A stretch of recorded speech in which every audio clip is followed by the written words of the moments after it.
gobierno de Zapatero. Pues igual que yo. ¿Y qué opina usted? ¿Qué opina usted del gobierno canario? Эгер жаныбарлардын курчук тиштери, өлтүрө турчу оосу же жырткыч мүнөзү болбосо кантип өмүр сүрүшү керек? Чөп менен азыктанган жөнөкөй жаныбарлар жырткычтардан кантип сактанат? А булар дал ушул нерсеге жооп тапкандай. Себеби тоонун бетин жердеп, ошол жакта өмүрүн өткөрөт. Сиз бул чыгарылышта тоо эчкилери тууралуу эч жерден укпаган кызыктуу маалыматтарды көрөсүз. Андыктан каналга батыраак жазылып, ыңгайлуу отурганды унутпаңыз. Таанышып алыңыздар. Бул Альп эчкиси, дагы бир башкача аты Ибекс. Анын жашоосу тетиги жерде өтөт. Бийик бекен? Ооба, чындыгында мындай тоо беттери бардык эчкилер жашаган аймак болуп эсептелет. Ал тургай үй эчкилери да тоо бетине оңой чыга алат. Эмне себептен билесизби? Анткени алар жапайы сакалдуу эчкинин тукуму болуп саналат. Адамдар мындан 8,5 миң жыл мурун аларды үй жаныбары кылып колдонуп баштаган. Ушунчалык көп убакыт өтсө дагы эчкилер өздөрүнө тиешелүү болгон айрым өзгөчөлүктөрүн жоготпой, тоо кыркаларында эркин жүрө аларын бүгүнкү күндө деле далилдеп келет. Мисалы, бул үй эчкилерин карап көрүңүз. Кандай жер болбосун тең салмактуулугун сактап, шамдагайлыгын далилдеп коет. Тоо эчкилери негизинен бийик тоолуу аймактарда жердейт. Деңиз деңгээлинен 1000 метрден баштап 4,5 миңге чейинки аскаларда эркин жүрө алат. Болгондо да алар жашаган аймак кырдуу таштар, тик аскалар жана коркунучтуу тоолор. Эң кызыгы, бул жерлерде кыйраткан деле чөп жок. Мындай катаал аймакта жашоо кайсыл жаныбардын оюна келмек? Тоо эчкилери көп учурда ширинкенин коробкасындай болгон ичке жолдор менен кыйналбай эле басып өтө алат. Мындай кырдуу таштардан басып өтүүгө башкалар үчүн каалоо гана эмес, көп жылдык физикалык даярдык да керек. Эчкилердин көкүрөк булчундары абдан жакшы өнүккөн. Ошол себептен алардын булчуңдуу буттары алдыга жана бийиктикке оңой эле чыга алат. Андан сырткары текелердин өзгөчөлүгү алардын туяктарында. Туягы тар, бекем, кеңейүүгө жөндөмдүү. Алар жаныбар баскан ташты жарым-жартылай жаап, кыпчып калууга жардам берет. Эгерде таш учтуу болсо, анда туягынын ортосундагы жумшак эти тайгалантпай бекем кармап калат. Ал эми туягынын сырткы бөлүгү бекем, катуу сөөк менен капталган. Кандай гана коркунучтуу бийиктик болбосун, эчкинин тең салмактуулугун сактап, кыймылын бекемдейт. Ошол себептен тоо эчкилери кандай аска бети болбосун коркпостон чыга алат. Ал эми 20 сантиметрлик жолдор алар үчүн машиналарга арналып салынган жолдордой эле кенен сезилет. Андан сырткары дагы бир өзгөчөлүгү алардын кыймылында. Эгерде эчки секирип бара жатканда буту ыңгайлуу жерге туш келбесе, ал ылдамдыгын токтотпостон андан ары чуркап кете берет. Анын бул аракети аябай коркунучтуу көрүнүшү мүмкүн, бирок эчки үчүн кадимки көрүнүш. Керек болсо 90 градус тик бийиктиктен коркпостон секире алат. Ошол эле учурда бир дагы жери жарата албайт. А бул болсо кар эчкиси. Ал өзүн бийиктикте шумдуктууда эркин сезет. Анын кыймылына таң калбай кое албайсың. Мындай өзгөчө жаныбардын кебетеси дагы башкача. Кар эчкисин көргөндө ал эчкиге окшошпу же антилопагабы деген суроо жаралат.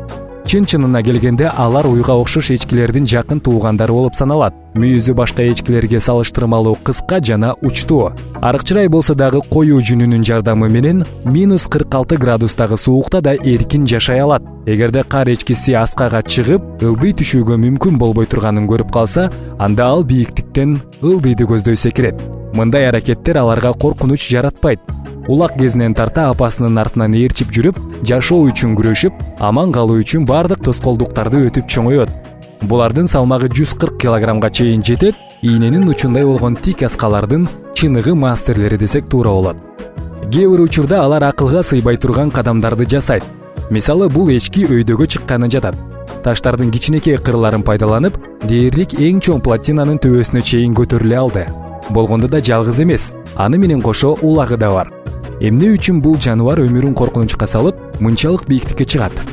Мунун баары туздун айынан. Себеби плотинанын беттерине туздун көлөмү аябагандай көп көлөмдө бөлүнүп чыгат. Эчкилер мындай жерлерге барбай кое албайт. Ошондуктан өмүрүнө коркунуч жаратса дагы келүүгө милдеттүү.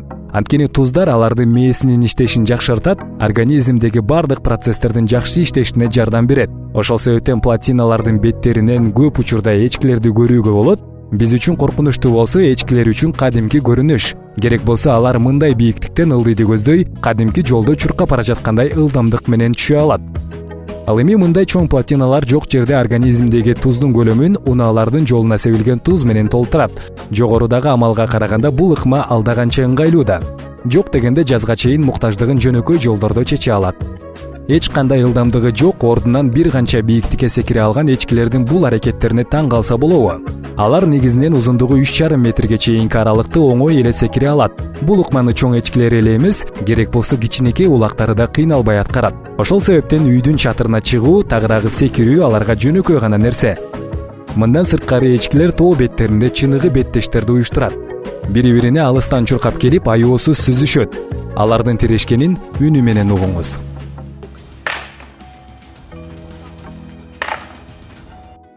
Мындай атаандаштык чындыгында аябай кооптуу, себеби экөөнүн бирөөсү аска бетинен кулап түшүшү мүмкүн. Бирок алардын шамдагайлыгы ал нерсеге жол бербейт болсо керек.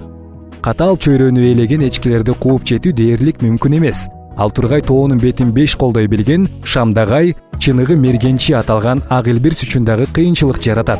Эчкилер абдан сак жана бат кыймыл жасаган жаныбарлардын бири. Негизи эле аларды кармоо үчүн абдан жакшы даярданып, ыңгайын күтүү керек. Ошондой болсо дагы ак илбирстер айрым учурда эчкилерге жетпей калса, көпчүлүк учурда тиштегенин кое бербей, керек болсо аскадан секиргенге даяр. Ал эми аюулар үчүн эчкилер кол жеткис кыялдай. Анткени аскалуу тоолордо эчкилер салыштырмалуу абдан ылдам кыймылдай алат. Керек болсо балдары менен дагы аюуга жеткирбей кете алат. Бирок аюунун өзүнө карай турган болсо анын ылдамдыгы да начар эмес. Салмагы оор болсо дагы аска бетине чыга алат. Ошентсе да аюулар үчүн эчкини кармоонун эң жакшы жолу көрүнбөгөн жерге жашынып күтүү болсо керек. Өзүн жеңил сезген эчкилер көп учурда асканын учуна туруп алат. Ал эми мындай абал аюулар үчүн аябагандай коркунучтуу. А бүркүттөр менен бул абал таптакыр башкача. Алардын күтүүсүз кол салуусу эчкилерди жолунан адаштырат. Өзгөчө алардын балдары үчүн. Анткени бүркүт аларды оңой эле көтөрүп кете алат. Бирок кармаган олжосу чоңураак эчки болсо аны көтөрүү кыйын. Биринчиден алар күчтүү, амалдары кичинекей улактарга салыштырмалуу көп. Мисалы бул окуяны караңыз. Денесин матыра кармаган бүркүт ылдыйды көздөй чуркаган эчкини көтөрүүгө аракет жасап жатат. Куласа дагы ал тырмактарын кое берген жок. Серна деп аталган эчкинин тукумундагы бул жаныбар кайрадан үстүндөгү бүркүттөн арылууга аракетин жасап ылдыйга чуркады. Кайрадан катуу кулап, андан соң түз бетте серна бүркүттөн арылды. Чындыгында бул аябагандай кооптуу тактика. Бирок бүркүттөр бул абалдан кантип чыгышты билет. Кармаган олжосун асканын бетинен ылдыйды көздөй ыргытып, каалаганына жетет. Бирок жырткычтардын аңчылык кылуусу тоо эчкилердин көбөйүүсүнө анча деле чоң таасир этпейт. Ал эми адамдар мындай бийик аскалуу жерлерге баргандан коркуп турат. Тилекке каршы жаратылыштын айрым кубулуштары, анын ичинде мөңгүнүн кулашы бардык жырткычтарга караганда эчкилердин жанын көбүрөөк кыят. Мисалы бул үйүрдөгү эчкилердин абалын карап көрөлү. Кар көчкүсүнөн качууга аракет кылган үйүрдүн жарымы алдыга кетип, калганы ордунан кыймылдабай туруп калган. Күтүлбөгөн жаратылыш кырсыгы токтогондон кийин кардын арасынан чыккан эчкилер камерага түшүп, аман калганын көрө алабыз. Тоолор жок жерде эчкилер эмне кылат? Бул бактын аты органия тикенеги. Сиздер түшүнгөндөй анын бутактары тикенектерге толгон.